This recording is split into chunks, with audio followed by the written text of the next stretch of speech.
It's Sunday, September 24, 2023. I'm Anthony Davis. Welcome to the Weekend Show, where we take a deep dive into the news of the week. You can support my work and independent journalism at patreon.com/5minutenews. Our guest today is a cybersecurity expert and Army veteran who served as the lead threat analyst and incident responder on the Biden-Harris campaign in 2020. Jackie Singh, welcome back to the Weekend Show. Thank you so much. Hello again, Anthony. And a big hello to everyone watching. It's great to be here again, and I'm so excited to dive back in with you. We've got lots to talk about. I want to look at have a big picture conversation about the state of the world. This is after the UN Secretary General basically ticked off all of the world leaders and said they weren't doing enough. So we'll look at that. I want to look at Project 2025, this manifesto for the next conservative president. But first, let's look at free speech and Donald Trump. This is after a gag order has been announced, a request by prosecutors that a judge impose a gag order on the disgraced former president in the federal election subversion case. It presents a thorny conflict between the scope of his First Amendment rights and fears that he could, intentionally or not, spur his supporters to violence. Now, Trump he's not frightened of a gag order. He's not frightened of Jack Smith, or maybe he is, I don't know, but he gives the impression by these horrific messages that he puts on Truth Social, calling him the worst names. He really is like abusing the judge, he's abusing the special prosecutor, and intimidating witnesses, potentially. Do you think it's the right thing to do to silence Donald Trump in the run-up to this case? Well, conversely, I would ask, is it free speech to use one's position and power to make incendiary statements targeting individual citizens doing their jobs or exercising their own speech? I mean, what kind of world are we in where a former president can make statements about citizens doing their jobs, highly negative, inflammatory, incendiary statements? I mean, he called Fannie Willis a young racist, which really stuck in my head for a long time because it was such an interesting phrasing. You know, he has no limits to what he'll say about people that he perceives to be political enemies.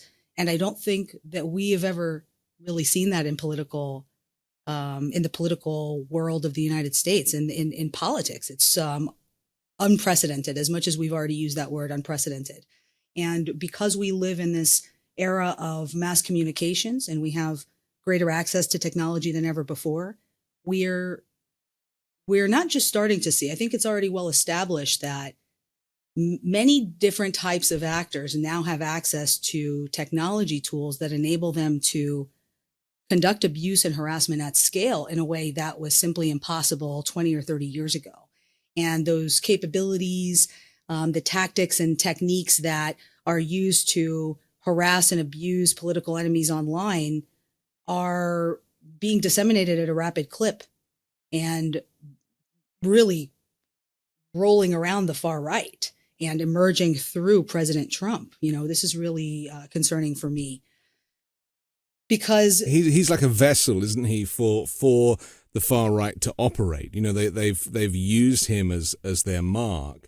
But I sometimes feel like he doesn't really know that he's being used in this way. He's like not really smart enough because people compliment him and he likes that. And so then he just kind of takes them on in the same way that he kind of welcomed the Proud Boys and the Oath Keepers and referred to fine people on both sides. It's like to him, anyone is fair game. But we've never had this issue before where the president or a senior politician or a leader rubbishes the systems that we have in place to keep our nation safe, i.e. the judiciary, security services, the FBI. Like, you know, he is wanting to take down these institutions.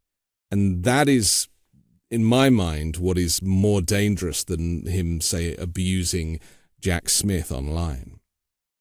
I agree. His disregard for the institutions that make America America and have made America America, that support citizens and that do the work that we need to maintain a functional country. right? So that when we wake up in the morning, we can drive on a road that has been made safe for us, and we can cross a bridge that has been made safe for us, right? Just using a very basic example of the fundamental realities involved with managing a government and managing a country. Yeah. And, And drink the water and breathe the air because, he gutted the EPA. So it's like he doesn't care for the environment or the protections that it offers. So yeah, he is running roughshod over the entire kind of backbone of the nation. I think that's what happens when you hire a reality TV star to be your president. Ultimately, you're working with someone who, through his established disregard for the political system and in calling himself an outsider, he seeks to use that outsider status to dismantle political enemies while referring to them as enemies of the common American. And I think the disconnect between the common American and their government is such that there is a lack of understanding as to how we are the most powerful nation on earth. And the reality that our government is the key component that underpins all of that, and that maintains the standard of living that Americans have grown so accustomed to and coddled with, frankly. So, I don't think that this gag order would prevent him from saying that he isn't guilty. What it would prevent him from doing is making statements that result in a potential for increased stochastic terrorism, right? In the past, we had what we called the lone wolf, right? When we think about, say, the Oklahoma City bombing, which many Americans are still very familiar with and remember very profoundly. When I think about the Oklahoma City bombing, I remember a photograph of a child being held by a fireman who was evacuating her. And so these incidents really lodge themselves in the public consciousness as the work of a lone wolf, a person who is so disaffected from society that he simply disagrees with everything that he sees and believes that the only way to bring about this new order is to dismantle and disrupt and blow up, right? Explode in a violent manner everything which has existed before. And I think we're seeing the same kind of politics with Donald Trump and the GOP of today. They're looking to dismantle everything which has existed before in order to bring about a new reality. And that reality takes us down a path that doesn't align with anything we've ever done before. But the problem is that they do have a point, right? And this is what their supporters will pick up on. That, the system does need a reboot.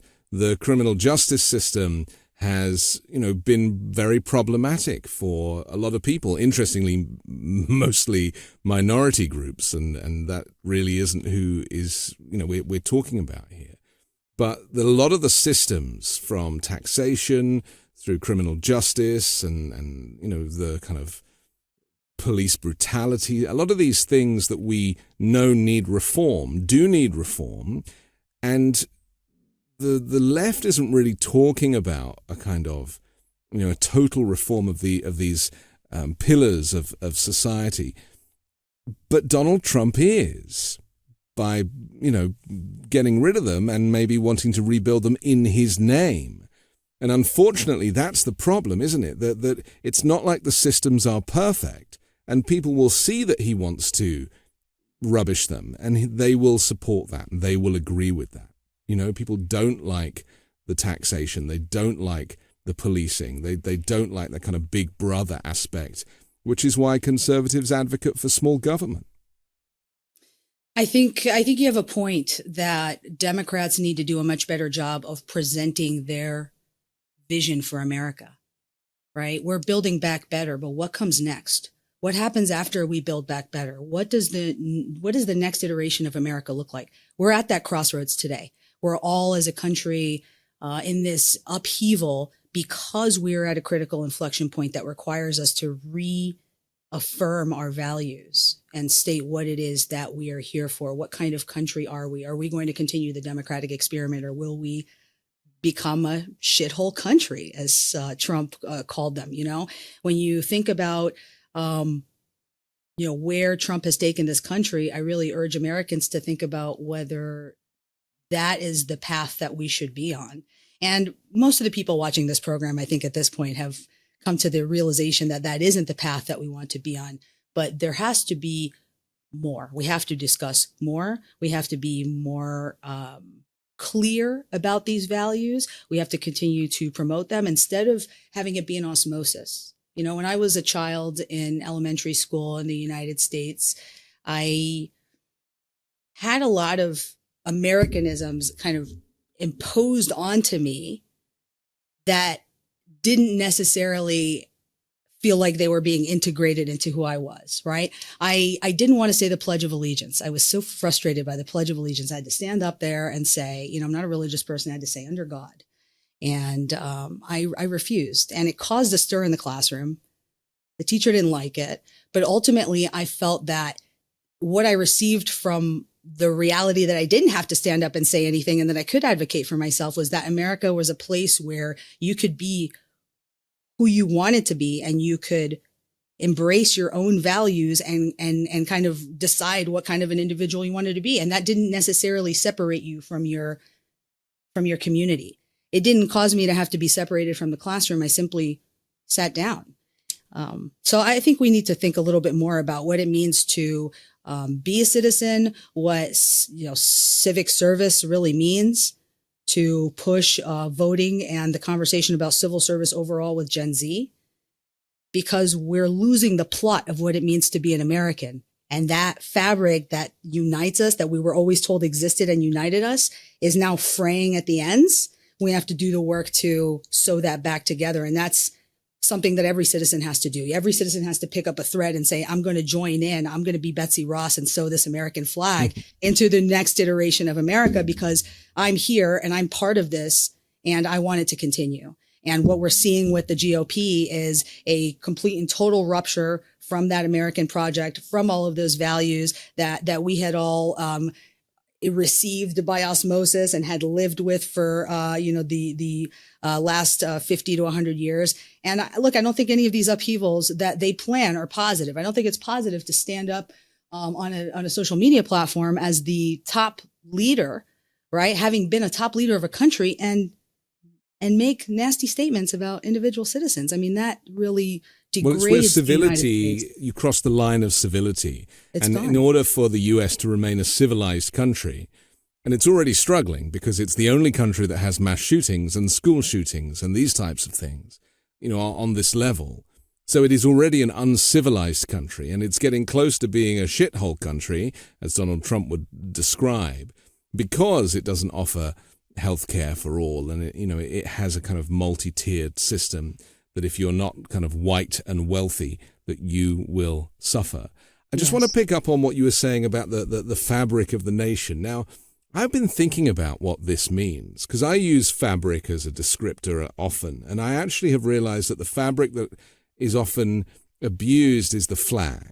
The flag is fabric. And whereas before, if someone hung a US Stars and Stripes flag outside the front of their apartment or their house or whatever, they would be considered patriotic and just celebrating the country. And now that flag has been co-opted by the right and the far right and the MAGA Republican movement, and it's almost become like a Confederate flag in a way. It speaks differently to how it did before. And this is very dangerous, isn't it? And in certain states, certainly in Dem states, to see a flag outside the house, now people are like, Trump supporter lives there. Isn't that sad? I mean, that's not right, is it? It's not right. It's not right. It's incredibly distressing to me as a military veteran who carried the U.S. flag as a patch on her uniform along with everyone else that she served with. But that was our unifying symbol, our foundational symbology for what we were doing. It represents so much, and certainly represents, the promise of America for my immigrant parents when they came from India and the Dominican Republic to the United States. But I feel like that promise no longer exists. And you're right, that co-optation of a symbol that I love, that I see as the bulwark against authoritarianism, against fascism, against the kind of closed off bubble of what the GOP believes a person should be or what an American should be. I think these are very contrasting ideas, and distressingly contrasting. Do you know what I mean? Because I don't really know what they're about. You're right that if someone has an American flag now and they're really proud about displaying it, you have to ask yourself what it is that means. What are they representing? What are they saying about themselves? And because we no longer know what that is, we are under risk. It's very sad, especially for me as an immigrant, choosing to move here and wanting to bring my children up here. And I have it with my kids now, they're having to say the Pledge of Allegiance in school, in public school. And, again, we're not religious either. So, I'm starting to have conversations with young children about allegiances. And I think that is, it's already a very tribal country. That what you're effectively doing with kids is you're trying to instill a sense of tribalism with them at a very young age. And, the US does that differently to how Europe does that. And it is very interesting. Let's go back to Trump and this gag order. Just finally, would you say that if a gag order is imposed, that he would even know how to adhere to it? Because normally, if a gag order is put in and that person disobeys the gag order, then they'll get put in jail until their trial. That's not going to happen to this guy. I mean, we've already seen time and time again that he, as much as Tanya Chutkan's like, I'm going to treat him like I'd treat anybody else, she hasn't. The justice system hasn't. He is being given special treatment. And I fear that if a gag order is put about, that he'll probably stick to it for 2 weeks at the very most, and then he just can't help himself. I mean, he knows he's above the law, and he kind of is. He kind of is. I mean, when you think about an equivalent, you could think about someone like Elon Musk. Elon Musk operates in a world where he can do and say anything he wants. He can wake up and simply choose to disregard the advice of his legal team and proceed in a way that allows him to give power to a human being's most base instincts. Do you know what I mean? Like he's really kind of treading these pathways again and again, right? He lashes out at people again and again, and he isn't stopped, and nothing happens, and there's no consequence. So it's, I think we're going to see this more and more. I think we're going to see this personality type, the archetype of Donald Trump, be passed down to many other types of men who are going to seek to emulate this kind of, I do anything I want, I'm the king of the world, and people are so afraid about what would happen if they stopped me. And there isn't anyone big enough to stop me at this point, that I am an unstoppable force.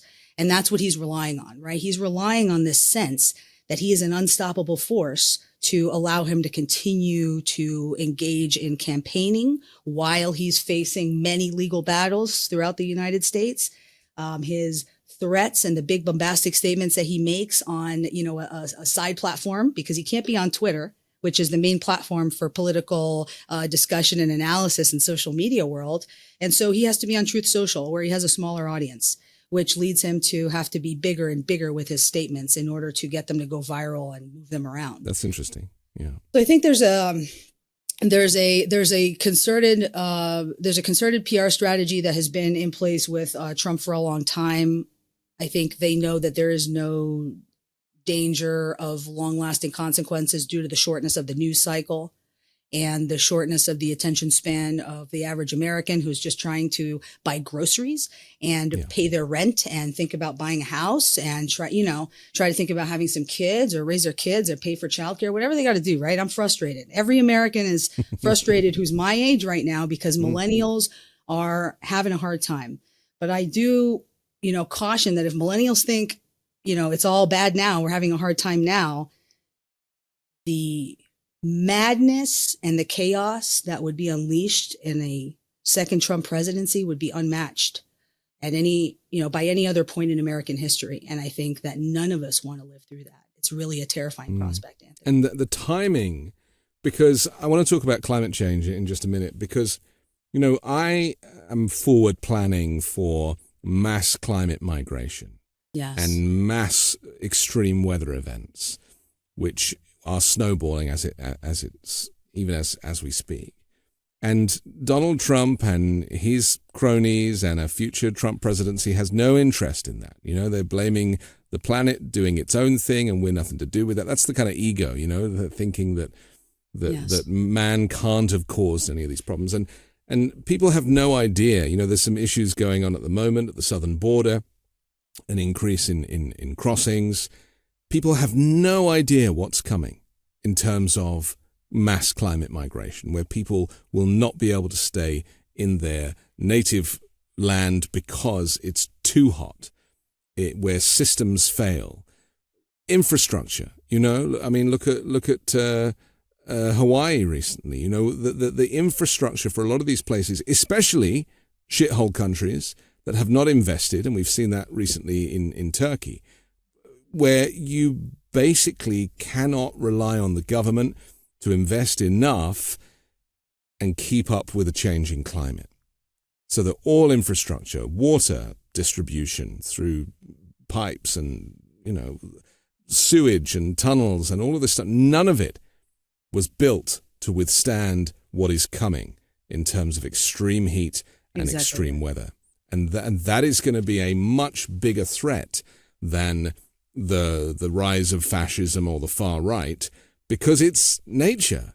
And as you know, if you're swimming in the sea and a big wave comes, you don't stand a chance. We've seen that in Southeast Asia with tsunamis, where we see pictures of humans being reduced to tadpoles with the power of Mother Nature. And so that's my biggest fear, is that we're looking in the wrong direction. Trump is distracting, and it's entertaining, and it's frustrating, and it's all of these things. But we've got much bigger problems on this planet. Well, don't look up. Don't look up.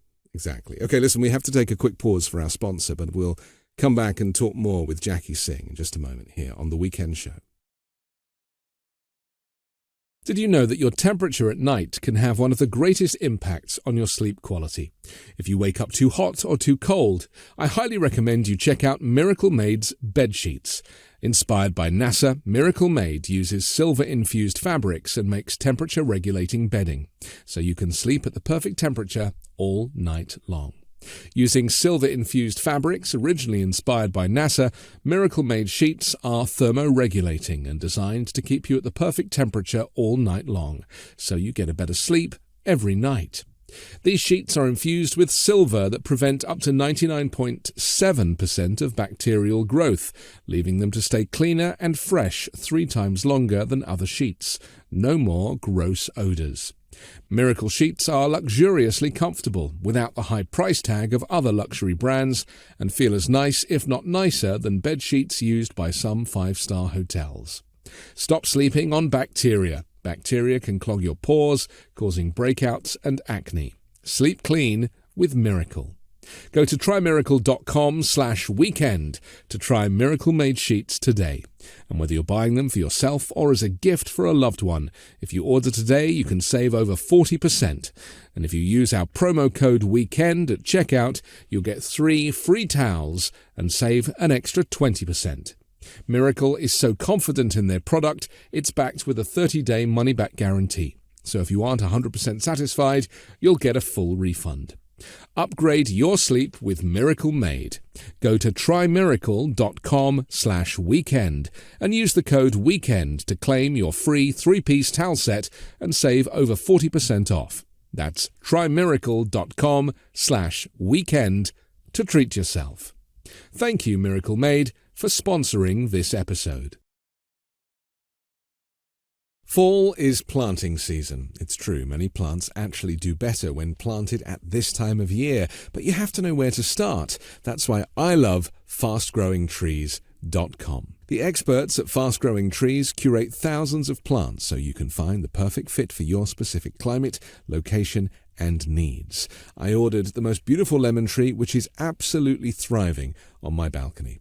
You don't have to drive around to nurseries and big gardening centres. Fast Growing Trees makes it easy to order online, and your plants are shipped to your door in 1 to 2 days. Whether you're looking to add some privacy, shade, or natural beauty to your yard, Fast Growing Trees has in-house experts ready to help you make the right selection with growing and care advice available 24/7. And like I said, my lemon tree at the moment is growing in such a way that I never thought I would have the ability to nurture a plant myself. So with the help and advice of fastgrowingtrees.com, I am very proud of my new baby. And I now only do my plant shopping at Fast Growing Trees. You should too.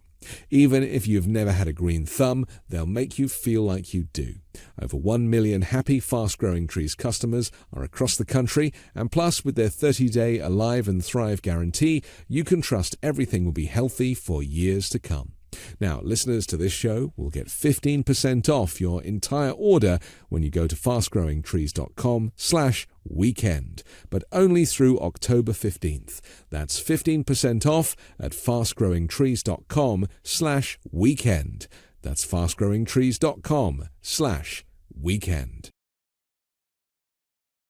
We're back with Jackie Singh here on The Weekend Show. Humanity has opened the gates to hell by allowing the climate crisis to worsen. This is the Secretary General of the United Nations warned at a climate summit of leaders that saw angry denunciations of the fossil fuel industry and was undercut by the absence of many of the biggest carbon-emitting countries, including the United States. I've been thinking about how other leaders around the world are thinking about this moment in history. And I'm just going to quote a few, Jackie. The president of Switzerland said, "We're going through a crisis, possibly the most significant one since the end of the Second World War." The president of Slovenia said, "We no longer trust any narratives."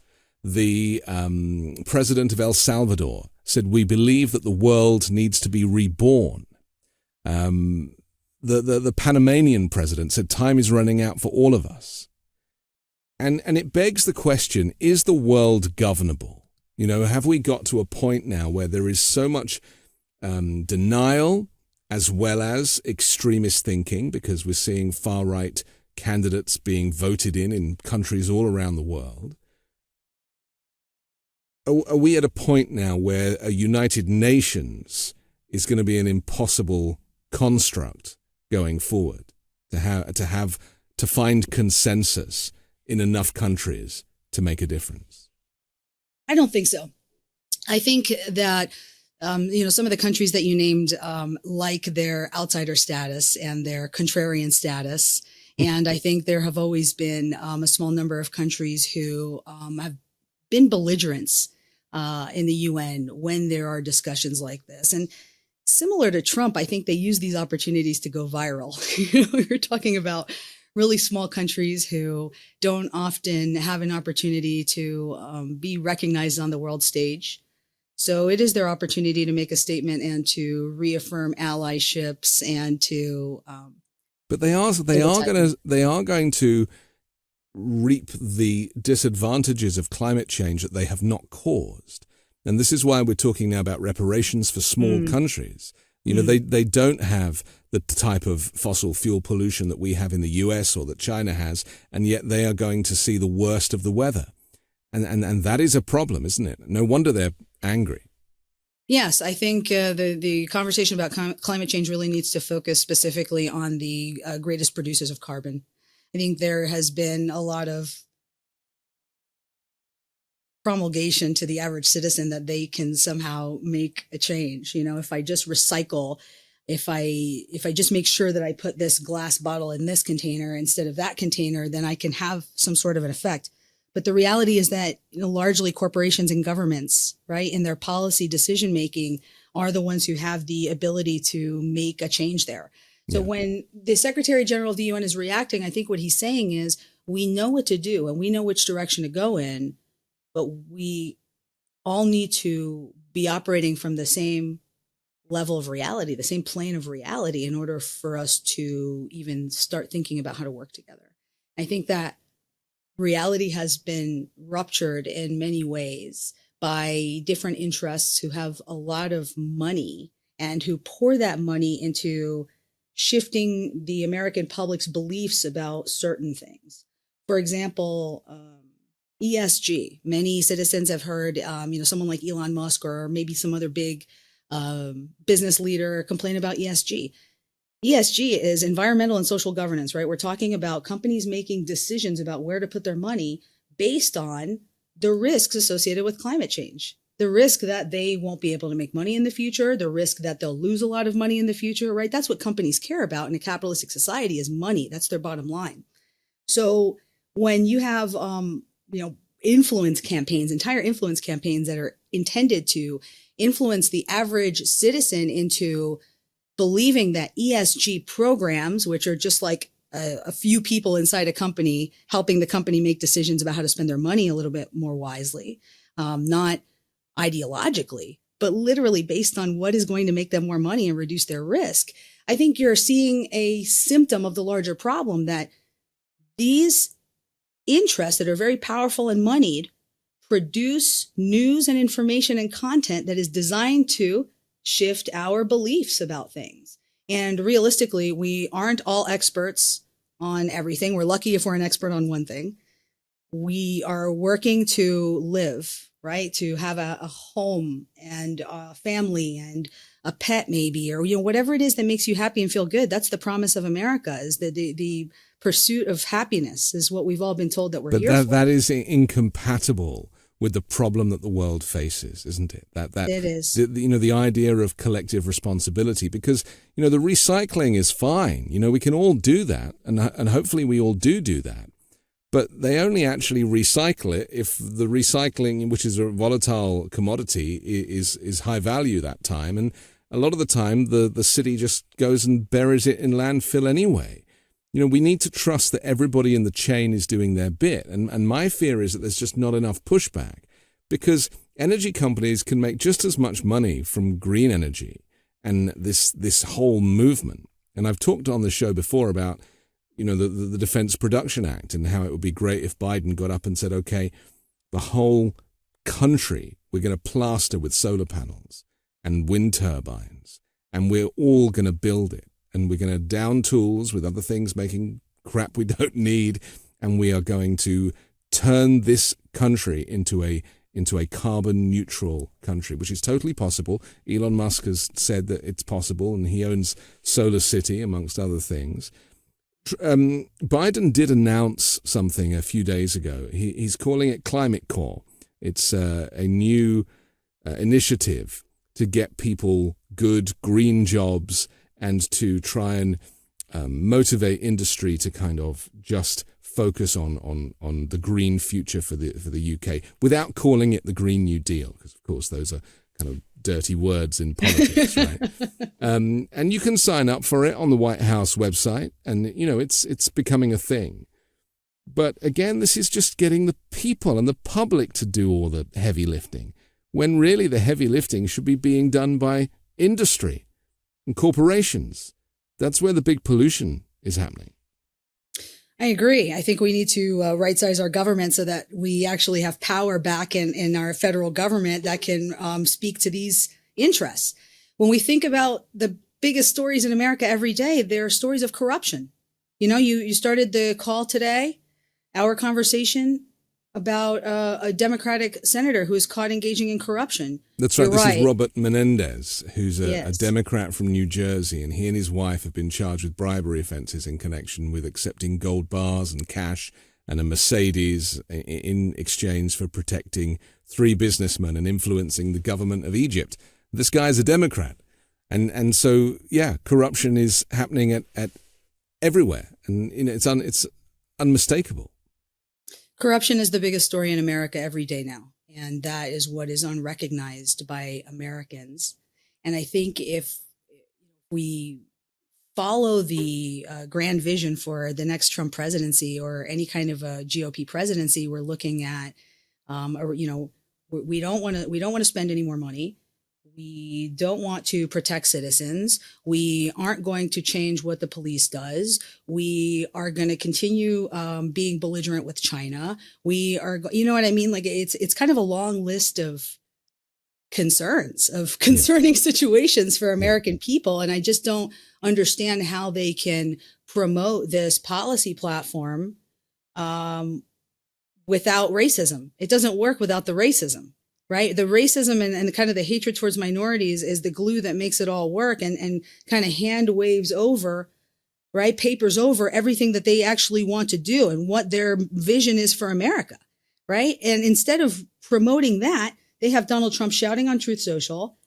It's just random stuff every day. It's hammering the news cycle, flooding the zone with crap and, recycle. Right. So we're told to recycle. We're just kind of in this situation where none of us really know what to do other than voting. Yeah. It's a very weird time to be alive because there doesn't seem to be much in the way of a lane, that phrase, stay in your lane. I think that this is why it's become popular to look at Insta Reels, where you just look at other people doing silly things or cats dancing and stuff. People need the escapism of looking at other people's lives through their phones because everyone is so busy working, trying to hold down multiple jobs to pay their way because, as we know, inflation and the cost of living continues to rise and wages do not meet that. And so, and in fact, I think we crossed the threshold very recently where the average wage in the US does not even come close to giving people the opportunity to pay for their lifestyle, just a normal kind of basic family lifestyle. So there is not parity anymore. And that's going to become more difficult going forward. So people don't really know what to do. And I feel like this separation of, I love the fact that Joe Biden's come up with this climate core. I think it's very clever and it's great branding, and it's, I guess, a little bit like Space Force, it's like a thing that sounds great and can have a nice logo and everything else. But in terms of feeling motivated, I have actually spoken to so many people and they're like, well, I don't even know what to do. Like, what am I supposed to do? And it would be really nice to be told, to have like a climate press conference every month or every couple of weeks from the president and say, do this, do that. Don't run the water when you brush your teeth. Like little things that we can all do. Debunking some of the messaging about electric vehicles, for example. There's so much propaganda from the right about that type of stuff. And so we're just stuck in kind of information warfare, and it's actually preventing us from doing anything that the Secretary General of the UN would like us collectively to do. Yes. Well, when you have someone like Elon Musk who is managing the public square, the town square that we use to have these political discussions and to drive policy discussions and to get a sense of what it is that citizens care about, right? The more politically active citizens care about, you're finding yourself in a situation where the fog of war is so thick, intentionally made thick, that citizens don't have what they need in front of them to make really good decisions. And part of that is engagement with other people in your community. So you mentioned, short form videos as kind of an opiate of the masses. I think there's something else there. I think that apps like TikTok allow people into each other's lives in a way that isn't happening anymore. I think that there have been so many divisions politically that people are afraid to engage with each other. And so what I think happens with TikTok is you're thrown into an ethnography. You're thrown into other people's lives. How do they live? What do they do? When they go to the kitchen and they open their fridge, what's there? Is it similar to the stuff that I like? In the past, we would all be in a room talking about these things. We would go to church, or we would have community meetings. We would see each other at the park. I think there's been a condition of American life that has slowly crept into our culture, that we are not only individualistic, but we are separate. Yeah. And I think the success of apps like TikTok ultimately speaks to that separation, because people are social creatures. We're human beings. We want to be with each other. We're like ants. We want to work with each other. So we're looking for things that we might have in common. We're kind of hoping that what they have in their fridge is what we have in our fridge. You know, that this idea that we might be connected in some way because we're not doing it in real life. So that kind of human needs to be with other humans has now shifted online. And this is especially post-pandemic, where we are now all in tune with the idea of being remote. But we're not giving it the respect it deserves. We're not forcing companies to treat these platforms in a way that prevents the type of harassment that Donald Trump is driving to individual citizens, for example, right? Because Trump making statements leads to other actions, and those other actions are being taken against people who don't share the same politics. Again, we're in this new world of very easy to disseminate mass communications, right? We can disseminate messages at scale. And the more money you have and the more resources you have, the more time you can spend on strategizing on how best to produce these messages, how to get them out there, how to, move them around the media. And, it's a totally different world that we're in, because human beings are now being presented with information they simply can't trust on a regular basis. And it's causing individual citizens to tune out of the work of democracy. And I think meanwhile, the climate crisis is not going to wait for us. It's it already on. happening. It marches on.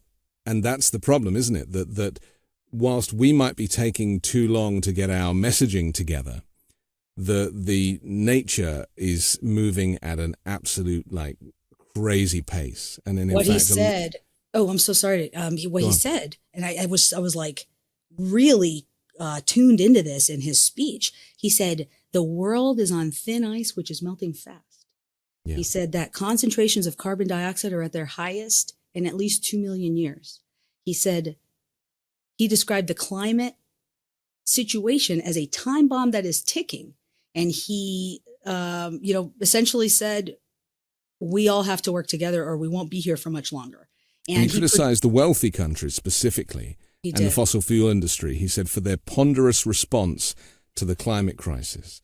And anybody who thinks that it's 2 decades away is blind. I mean, the extreme weather and the extreme heat and the insanity of the patterns, the loss of the seasons, and how places that you would typically go to for a certain type of climate can't offer you that anymore.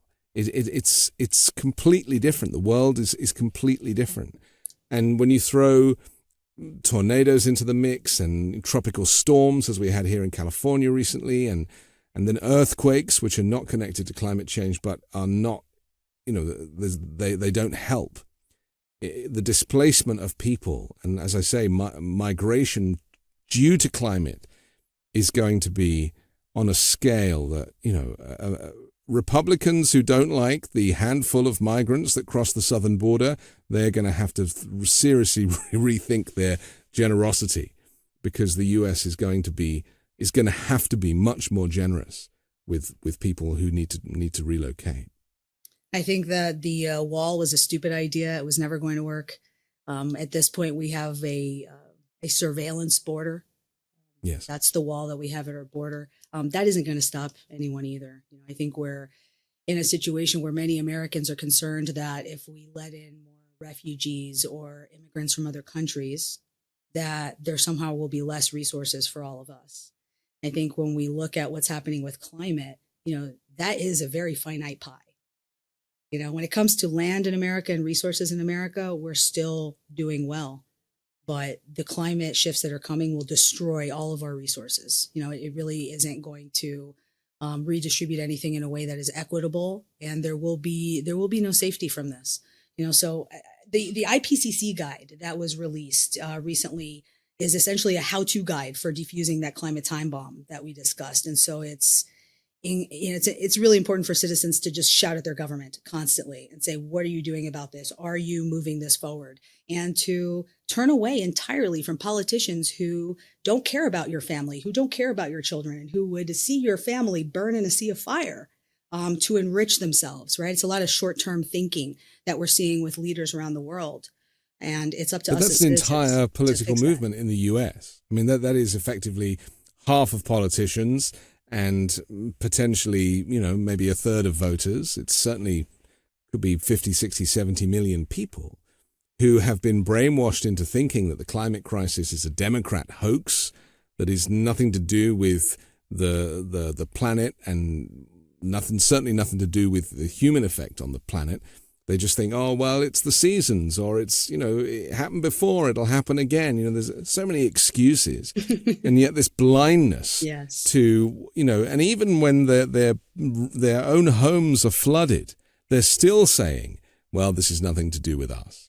And that's the bit that I don't get. It's like, how much evidence do you need in order to come on board with this? And our tribalism, the sense of kind of political allegiance, is overwhelming our critical thinking to a point that, voters are not to be trusted anymore. It's a sad state of affairs. And it what you said caused me to think about older people. I've noticed that the most aged among us, the elderly, are often the people I see who are the most distressed about the changes that they're seeing in climate. They have been, living in a place for a long time. They've never seen what they've seen. They've been there for 80 years. And now their world is different.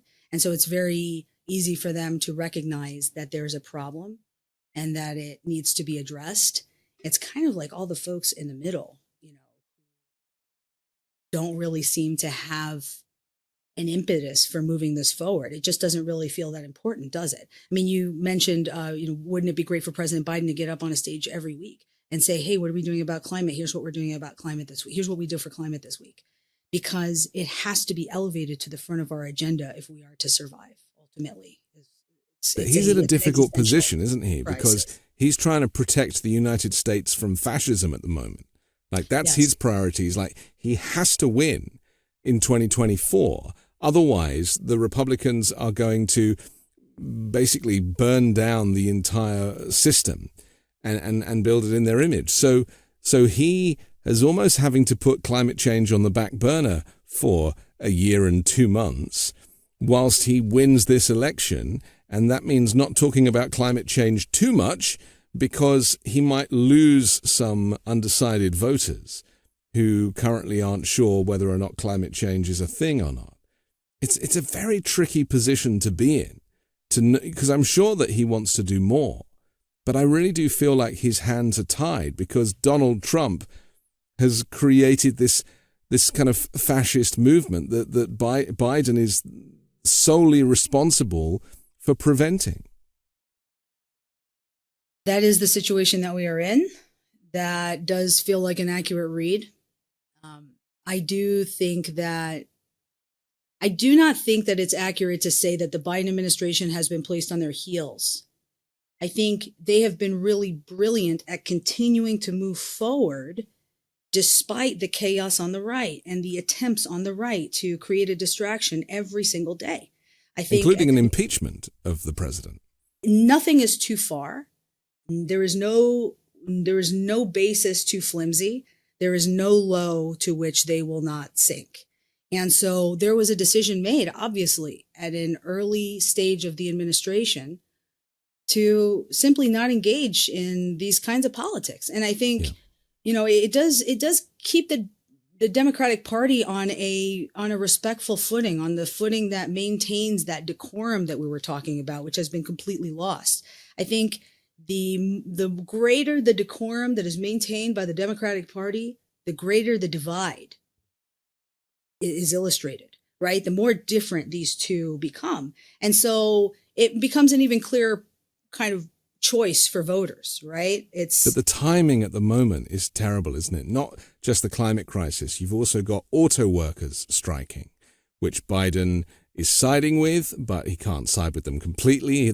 He was invited to the picket line, and I don't think he's going to go necessarily. No. There's a government shutdown, which is just a week away, where, again, Biden is going to have to take responsibility for some of that, even though it's caused by Republicans in Congress being in chaos. And unfortunately, these things, from a regular federal worker's perspective, are down to Biden not being, not doing enough to negotiate or whatever. This is a terrible time to be the president. It's a terrible time to be in politics, and it's a terrible time to have to navigate a planetary crisis when you've got these very frustrating and somewhat trivial issues going on at home.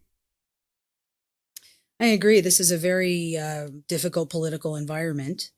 I think that the GOP has allied itself with Russia to the point where even when they aren't working with Russia, the tactics have now pervaded the party.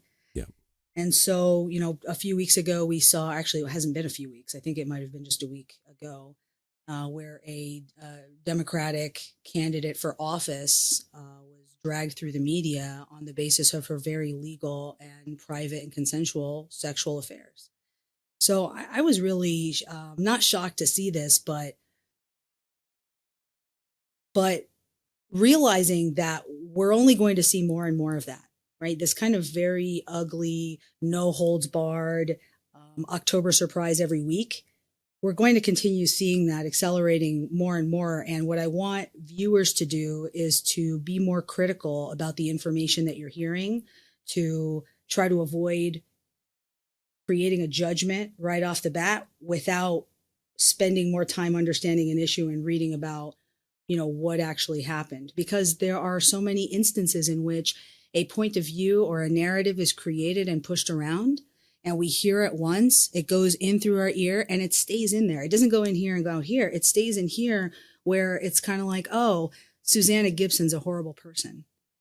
But what did she really do? Did she do something that impacts her ability to govern? Did she do something that really makes you think she's an unworthy person of her, to be in that office or to make things better for citizens? I think bringing stuff up like that is a very Russian tactic that allows people to be taken away from Susanna Gibson's policy positions and to be drawn towards things that sound bad but aren't actually bad and have no real bearing on, governance. And so I want people to think about that, does this impact governance? Is this a situation or an issue that is going to be, negative or positive for governance? And I want you to focus on that, because all of this other kind of Russian tactic, disinformation, Hunter Biden, like fake impeachment, like all of this kind of distractive crap is trying to take us away from Project 2025. That's what I think. Yeah. I want to talk about Project 2025 next. We're going to take another quick break and then do more with Jackie Singh. Have you heard of senescent cells, also known as zombie cells? These old, worn-out cells no longer serve a useful function for our health, wasting our energy and nutritional resources. These zombie cells tend to accumulate in our bodies as we age, leading to the aches, slow workout recoveries, and sluggish mental and physical energy associated with that middle-age feeling. Our sponsor, Neurohacker, packs 7 of the most science-backed senolytic ingredients into one formula called Qualia Senolytic, and you can take it just 2 days a month for fast, noticeable benefits for a much better aging process. Senolytic ingredients are science-backed to support our body's natural elimination of zombie cells. My body and energy levels feel about 15 years younger after just a couple of months of adding Qualia Senolytic to my diet. I love how easy it is to take. Having more physical and mental energy for my family and friends is such a win in how I show up for those I love.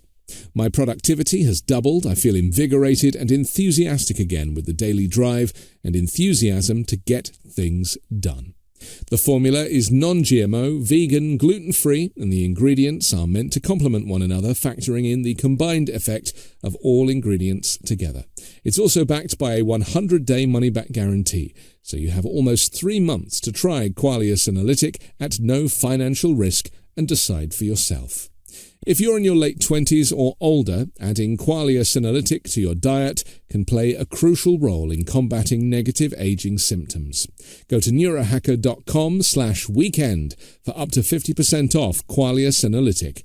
And as a listener to The Weekend Show, use code WEEKEND at checkout for an extra 15% off your first purchase.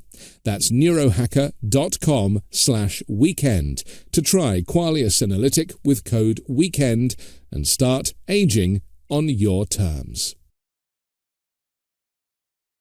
An exhaustive manifesto for the next conservative US president produced by Project 2025, an initiative led by the Hard Right Heritage Foundation, uses dehumanizing language about LGBTQ+ Americans, too extreme even for candidates currently seeking the Republican presidential nomination, according to a leading advocate.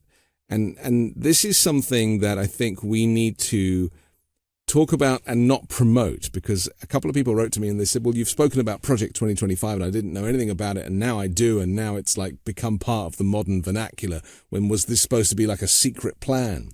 And my answer is no, this is not a secret plan. This is a published document, 900 pages of what the those who control the Republican lawmakers, I'm talking about in this case the Heritage Foundation and other groups, you know, it's like a who's who of the far right on the list. The Koch brothers, the moneyed interests. That's right. Yes.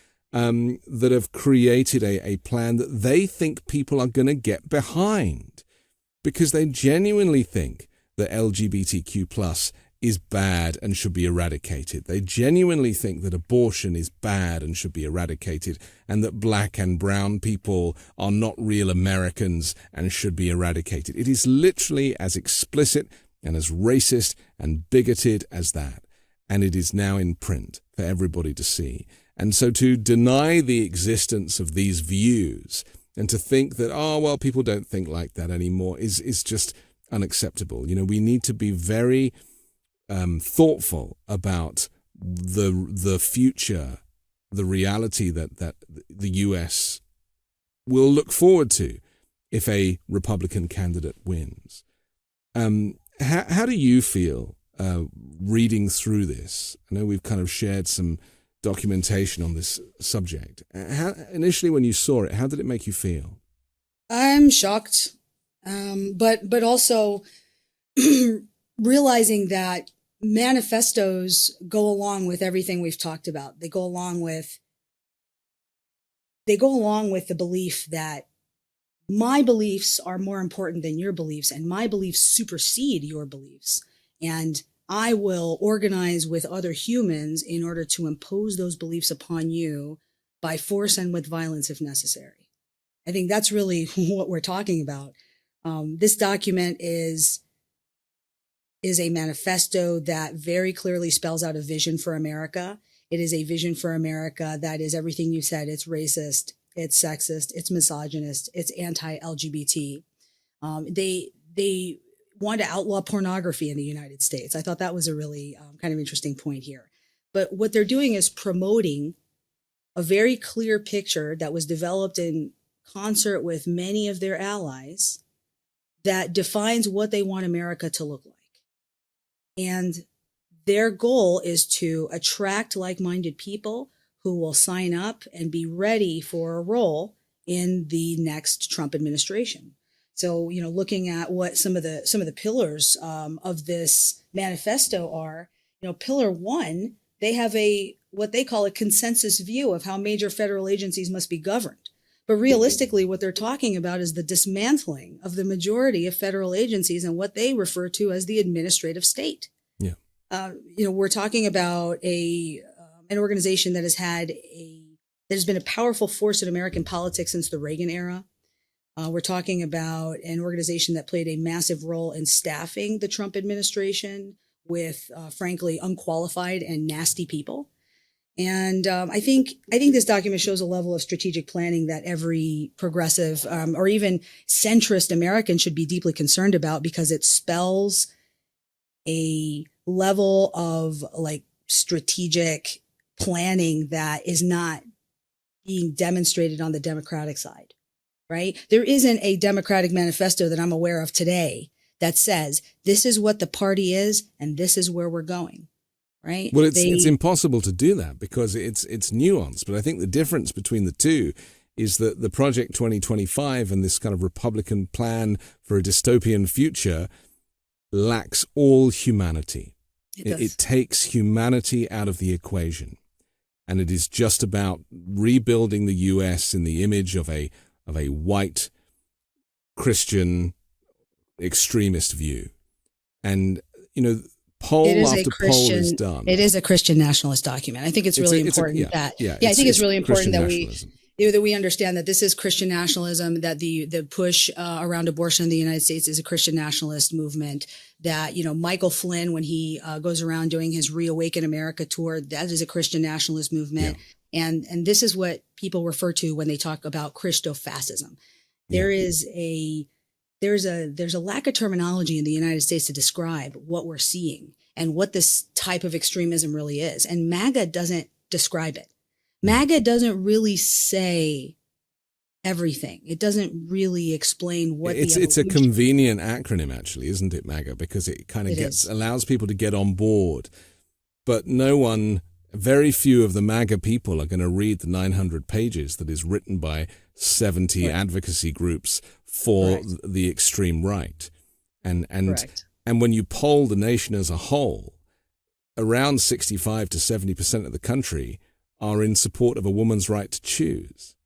And this is the problem, isn't it? The messaging does not match the reality, and we will end up, if we're not there already, being governed by people that do not share the views of the nation. And that is where the fascism, it's how the Nazi party converted regular German people into Nazis themselves. They didn't think they were the bad guys. They thought they were the saviors. And people have short memories for history, don't they?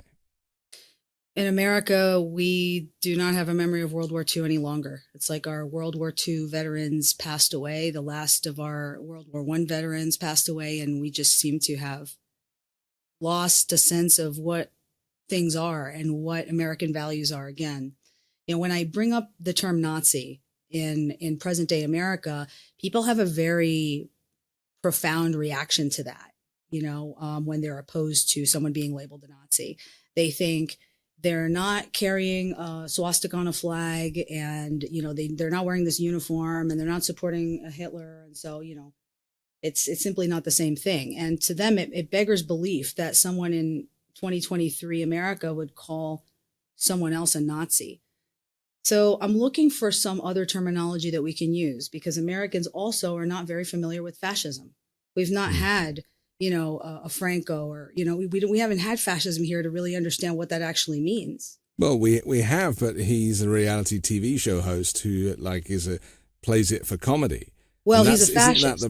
He's a fascist. He is a fascist. Oh, we haven't had fascism. We haven't had fascism. Right. Fascism has not been the policy of the United States. Right. That would significantly change if, America becomes aligned with this vision, right? But is it not, if the Supreme Court overturned Roe, is that not a form of fascism, packing the court with extremist views that don't represent the country? Because I think it's very interesting to argue that actually fascism is here already, and that we are, in America, because of the exceptionalism, we are too frightened to admit it, to admit that the experiment has failed, to admit that democracy does not exist anymore, because the voting system has been rubbished so much by a former president, that this is what it looks like to be in a country that is fascist.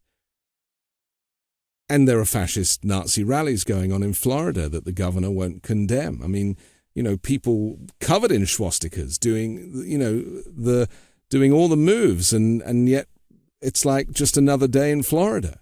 This is a problem, isn't it? And it's the same with climate change. It's like you can say we're not there yet, or you can open your eyes and say we already arrived. I can't say that our voting system has been rubbished, really. I mean, it's been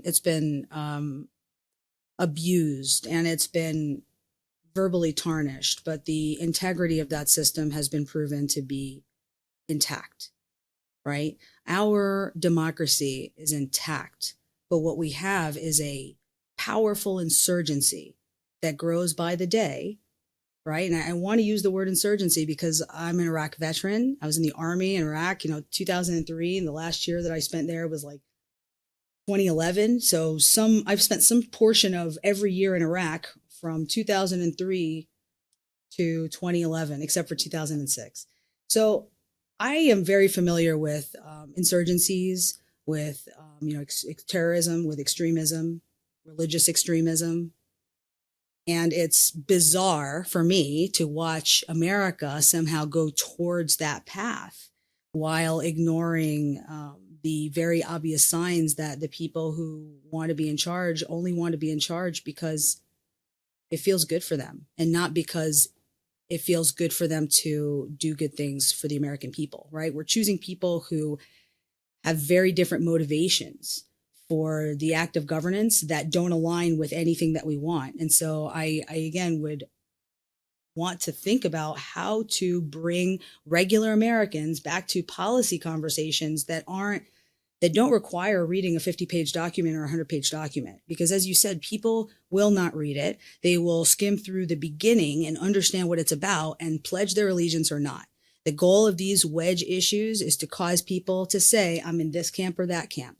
And the intent of the GOP between now and the next election will be to slam as many of these wedge issues as possible so that they can find that one thing that's going to get you to vote for Donald Trump, right? Because he represents the kind of anti-establishment, which is of course a red herring, but people right. seem to think that is what he offers. I'm very interested in, because of my, the first 40 years of my life I spent in Europe, in the UK, and traveling all around Europe and experiencing other cultures and political systems. I spent a lot of time in Norway, places where they just do it completely differently. And what I learned is that the rest of the world is liberal, it is progressive, and that I have come to learn is normal, right? So you have normal, and then you have the right, which is extreme. Because telling people how to practice their religious beliefs and what religion they should be is not normal. Telling women that they have to keep a baby, even if it's not going to survive full term, or if there is health issues, or if they're not able to provide for that child. Or if they simply don't want it. They simply don't want it, is not normal. And it's invariably white men that are making these decisions and telling them what they can and can't do. And it's the same with not giving a decent education to people. The state not offering a quality education that is well-rounded, where you educate people about all subjects, including minority groups, and you don't whitewash the history of slavery and all of these things. That is extreme. It is not normal. And then there was this story last week about the Diary of Anne Frank. There's a sequence in it where, in the illustrated version, where she talks about puberty. And because in discussing and writing about puberty, she talked about genitalia, then that book became suddenly explicit. But actually that was just cover for the fact that they didn't want to teach about a Jewish girl trying to escape the Nazis. And so we are now living in this dystopian world where the far right brand the left radical leftists. There's no, in my experience, traveling around the world, there is no such thing as radical leftists. To be normal and progressive and liberal is to be normal. It is not to be extreme. And this is the thing, and this is why the US is in danger of being left so far behind the rest of the world. Because half of Americans don't have a passport, they're not traveling, they're not getting the influence from elsewhere, and seeing how the rest of the world has moved on. And that is essential because, winding the clock back on Roe, 50 years, these things don't get kind of fixed easily.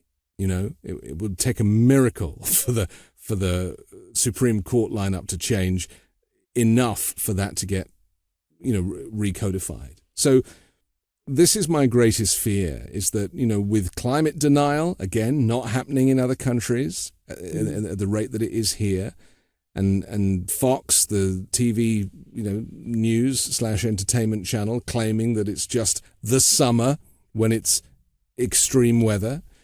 That all of this stuff contributes to the collapse of civility in the United States. I'm sorry, that was a lot. Heavy. Yes, that was a lot. It's heavy. It's heavy. Maybe in the US we are not accustomed to having doomsday conversations. And I will admit that because I had them all the time in England, but I wanted to move to the US because I was fed up of having doomsday conversations, because I thought the UK was bad enough with Brexit and racism and knife crime and the stuff that we were dealing with there. So, let's move to the US where it's like, it's all about the next Harrison Ford movie. That's what I wanted, a break from all of that. But now I recognize that here these doomsday conversations are not in vogue, because that very positive energy that I love about the US almost prevents us from talking explicitly about the kind of end of civilization being now rather than in 1,000 years' time. I think it's a reflection of a sense of futility. I think that also is a reflection of the disempowerment that the average citizen feels with regard to their democracy and what they are able to affect individually. Yeah.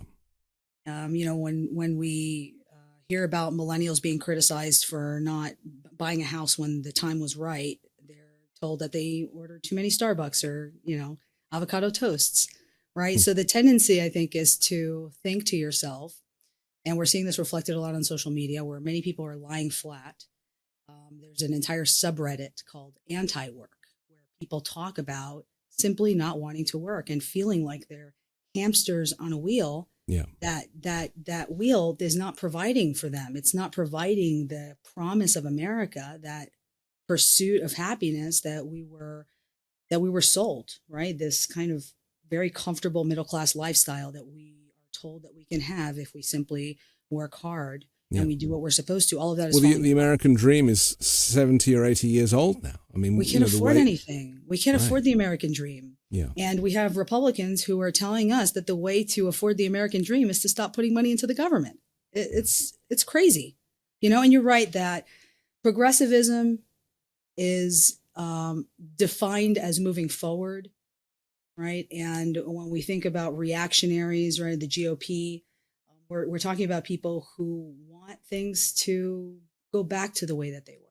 And they are rolling back child labor laws so that children can work again. And, I was reading an article about a 15-year-old who came from Guatemala to the U.S., whose arm was shredded in a meatpacking plant in an incident there.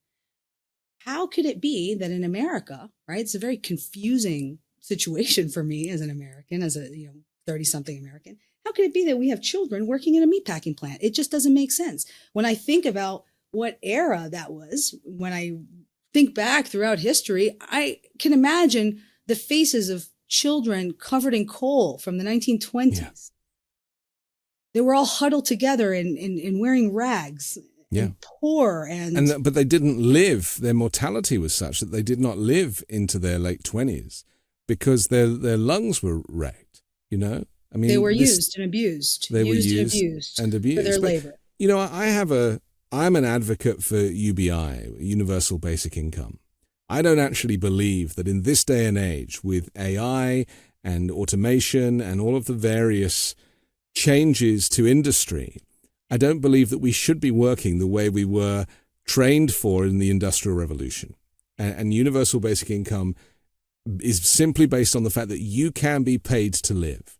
There is enough money in the system, and the very wealthy, if they pay their fair share, can afford to pay salaries for everybody just to be part of society, to contribute, to do more community-based things, social things, voluntary roles. You buy things, therefore you're contributing to the economy. Your taxation is done in a different way, through your purchases. Universal basic income has actually been tested in California, and it works in other countries in the world. And, it's not welfare. It's you are paid to be part of society. And I think that the US is so far, or certainly the US as a whole, maybe California might do it, but the US is so far from having these conversations about changing the system and paying people to just live. And it's such a shame because, there are people in their 50s and 60s who are still capable of working, and they have been effectively aged out of the market because they lack the training to do what the type of jobs that exist now, which will be a growing problem with the advent of AI, especially. That's right. I'm in total agreement with you, Anthony. I think that everywhere we have seen studies on UBI, these experiments work.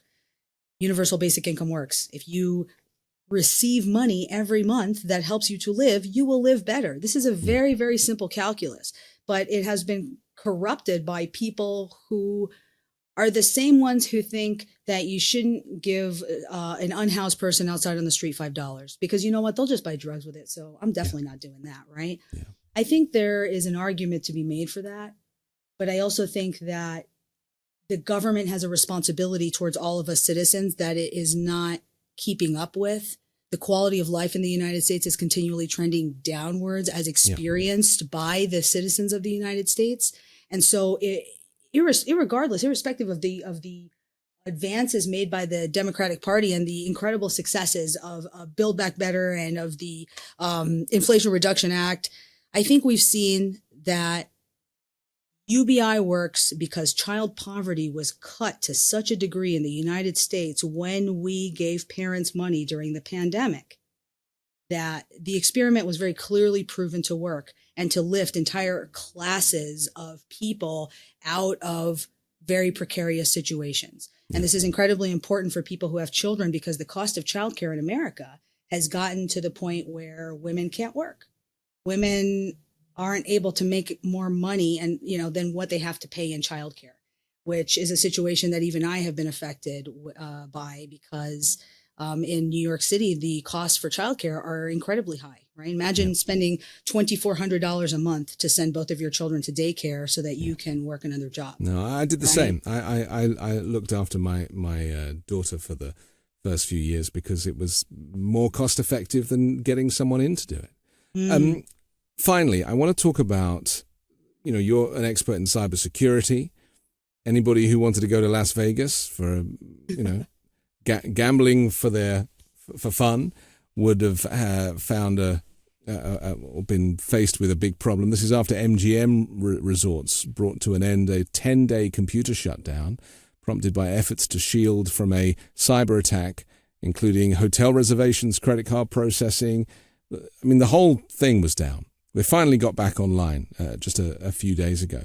And then rival casino owner Caesars, they also disclosed to federal regulators last week that it was hit by a cyber attack on the 7th of September, saying that its casino and online operations were not disrupted, but it could not guarantee that personal information about tens of millions of customers, including driver's licenses and social security numbers of loyalty rewards members, had not been compromised. And so they paid a $15 million ransom, which was half what was asked for, sought by a group called Scattered Spider for a promise to secure the data. I mean, this is terrifying, Jackie, because, we used to look at foreign adversaries as being the enemy. Now these homegrown terrorism comes not just in the form of lone wolves with firearms, but of hackers who can get into these types of systems where personal data, which is required when booking a hotel room or wanting to gamble, to show your ID, or this information is recorded. You're basically giving away all of your personal information because all you wanted to do was try and win a few dollars on a slot machine. Oh, the casinos love to know everything about you. I mean, ideally, their role as a casino is to understand when you walk in through that front door exactly who you are. Right. Are you a whale? Have you spent with us before? Casinos have been using facial recognition a lot longer than many other businesses and have a very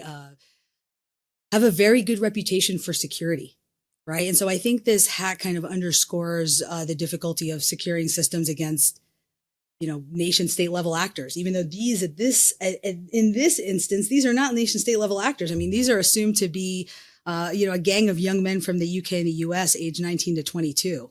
Right. But you know, And so, how they did it was so clever.